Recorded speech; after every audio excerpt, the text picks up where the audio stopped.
नमस्ते, सदावत्सल्य मातृभूमि, जय हिंद दोस्तों। मैं किशन आप सबका स्वागत करता हूं। शुरू करते हैं आज के डिफेंस समाचारों को। चलिए बढ़ते पहले डिफेंस अपडेट की तरफ। इंडियन एयरफोर्स अब अपनी मिराज फ्लीट को बनाए रखने के लिए जो डोमेस्टिक प्राइवेट सेक्टर की कंपनियां हैं उनके साथ कोलैबोरेशन करना चाहती है, ताकि मिराज 2000 फ्लीट का जो फ्यूचर है उसे सिक्योर किया जा सके करीबन 10 साल और, यानी कि अगले दशक तक, जिसमें कि इस फाइटर जेट का जो इंजन है स्निग्मा M53, इसके स्पेयर पार्ट्स को स्थानीय स्तर पर ही तैयार किया जाए ताकि इंडियन एयरफोर्स इनका मेंटेनेंस आसानी से कर सके।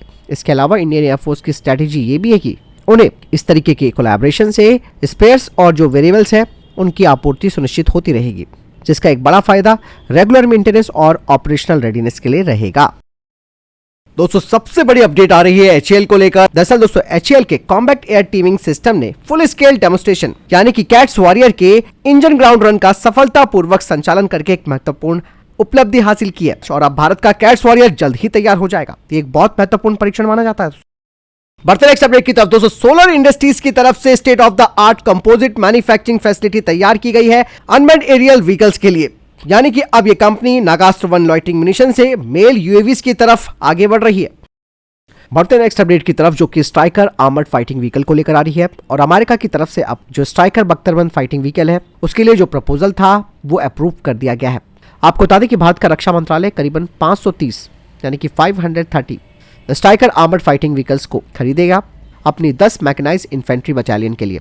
इसके अलावा अमेरिका की फॉरेन मिलिट्री सेल्स फ्रेमवर्क की तरफ से ऑफ द सेल्फ एक्विजिशन भी पूरा हो गया है, जिसके तहत इन वाहनों को भारत के साथ मिलकर तैयार किया जाएगा और जिस वाहन को भारत और अमेरिका बनाएंगे स्ट्राइकर के, वो एक अलग वेरिएंट होगा, यानी कि ये variant manual short range air defence variant होने वाला है। यहाँ पर दोस्तों ये बात समझ से परे कि भारत क्यों अपना पैसा इन विदेशियों के हाथ दे रहा है, जबकि भारत की खुद की स्वदेशी डिफेंस कंपनियां इस तरीके के बख्तरबंद वाहनों का निर्माण कर रही है। शायद इसके पीछे क्या प्रेशर है अमेरिका का या फिर कुछ और, आपको क्या लगता है कमेंट सेक्शन में लिखकर जरूर बताइएगा।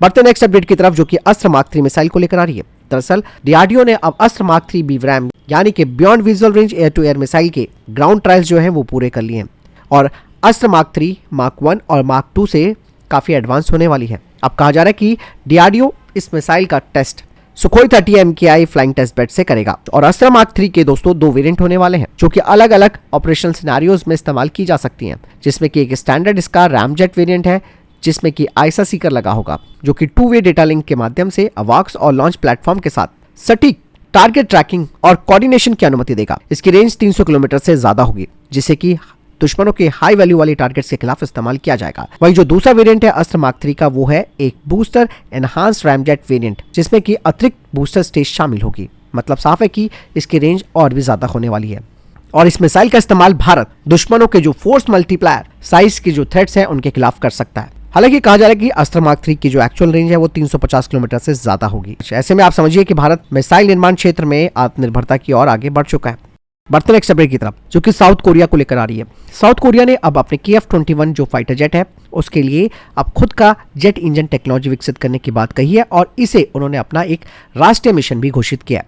मतलब साफ है कि साउथ कोरिया यानी कि दक्षिण कोरिया इंजन के क्षेत्र में आत्मनिर्भरता हासिल करना चाहता है, जिसका मतलब साफ है कि वो अमेरिका के F414 इंजनों पर निर्भर नहीं रहना चाहता है। बाकायदा साउथ कोरिया ने अपने स्वदेशी जेट इंजन विकसित करने के लिए लगभग $2.2 बिलियन का जो इनिशियल इन्वेस्टमेंट है वो भी किया है। यहाँ पर दोस्तों भारत को भी साउथ कोरिया से बहुत कुछ सीखने की जरूरत है, जो कि अपने AMCA फाइटर जेट के लिए एक स्वदेशी इंजन तैयार करना चाहता है। वर्तमान में दोस्तों जो भारत का स्वदेशी कावेरी इंजन है उसे कई तरीके की चुनौतियों का सामना करना पड़ा है और जो प्रॉब्लम पहले थी वो प्रॉब्लम आज भी है। ऐसे में भारत दोस्तों इंजन तैयार करने के लिए यानी कि स्वदेशी इंजन तैयार करने के लिए GE और साफरान और रोल्स रॉयस के साथ सहयोग करने की बात कह रहा है। यहाँ पर दोस्तों भारत को अब अपनी मौजूदा क्षमताओं का फायदा उठाना चाहिए और कावेरी प्रोग्राम से जो भी अनुभव प्राप्त हुआ है उसी के बेसिस पर नया इंजन विकसित करना चाहिए और तेजी से इस पर काम करना चाहिए। भले ही भारत शुरू में स्वदेशी और विदेशी दोनों टेक्नोलॉजीज को अपने इंजन में शामिल करे।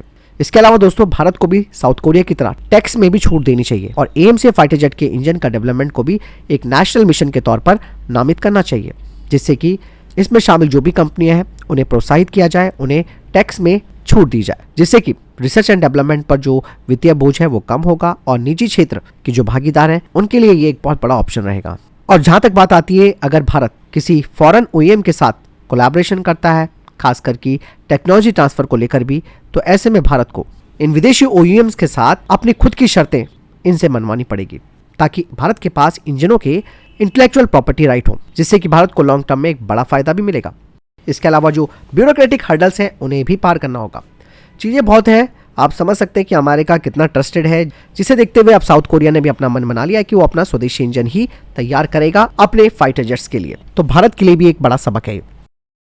भारतीय नौसेना दोस्तों अब अपने कोस्टल डिफेंस क्षमताओं को बढ़ाने के लिए 155 mm की हविल्जर तोपों को खरीदने पर विचार कर रही है। यहाँ पर दोस्तों भारतीय नौसेना के पास इस वक्त 105 mm की लाइट फील्ड गन है, लेकिन भारतीय नौसेना अब अपने आप को एक लेवल और ऊपर लेकर जाना चाहती है। और यही नहीं, भारतीय नौसेना अपने कोस्टल इंस्टॉलेशंस और जो नेवल एसेट्स है उन्हें एक कवर देने के लिए 155 mm की हविल्जर्स को खरीदना चाहती है। 155 mm कैलिबर का सबसे खास बात यह होता है कि इसमें आधुनिक गोला बारूद के जो भी टाइप्स हैं वो इससे फायर की जा सकते हैं। ऐसे में दोस्तों भारत की स्वदेशी ATAGS, धनुष, इन्हें भारतीय नौसेना के हिसाब से अनुकूल किया जा सकता है। बढ़ते नेक्स्ट अपडेट की तरफ दोस्तों, भारतीय प्रधानमंत्री नरेंद्र मोदी 10 से 11 फरवरी को पेरिस में होने वाले आर्टिफिशियल इंटेलिजेंस समिट में भाग लेंगे और इस दौरान दोनों देशों के बीच बड़ी डील हो सकती है। कुछ रिपोर्ट्स बताती है कि इस दौरान भारत और फ्रांस के बीच 2 बड़ी डिफेंस डील्स हो सकती है, जिनकी अनुमानित कीमत $10 अरब से अधिक हो सकती है, जिसमें कि 26 राफेल मरीन फाइटर जेट्स और 3 अतिरिक्त स्कॉर्पियन श्रेणी की जो पारंपरिक पनडुब्बियां उनका सौदा हो सकता है। और इन सौदों को कुछ हफ्तों में फिर CCS की तरफ से मंजूरी भी मिल जाएगी। ब्रह्मोस मिसाइल को लेकर एक बड़ा अपडेट सामने आ गया दोस्तों। भारत और इंडोनेशिया ने अब ब्रह्मोस मिसाइल डील को अंतिम रूप देने की तैयारी कर ली है और इंडोनेशिया के राष्ट्रपति दोस्तों भारत का दौरा करने वाले हैं। ब्रह्मोस मिसाइल जो कि अपनी ताकत के लिए जानी जाती है, अब ये मिसाइल भारत इंडोनेशिया को देने जा रहा है, जिससे कि इंडोनेशिया की जो तटीय और समुद्री रक्षा क्षमताएं हैं वो काफी बढ़ जाएंगी। इंडोनेशिया के डिफेंस मिनिस्ट्री की तरफ से भारत को $450 मिलियन के ब्रह्मोस सौदे के संबंध में एक लेटर भेजा गया है और उम्मीद की जा रही है कि इंडोनेशिया के राष्ट्रपति के भारत दौरे के दौरान इस सौदे की घोषणा की जा सकती है। यानी कि दोस्तों फिलीपींस के बाद इंडोनेशिया दूसरा देश बनेगा जो कि ब्रह्मोस मिसाइल को खरीदने वाला है और ये भारत के डिफेंस एक्सपोर्ट के लिए भी एक बहुत बड़ी बात है।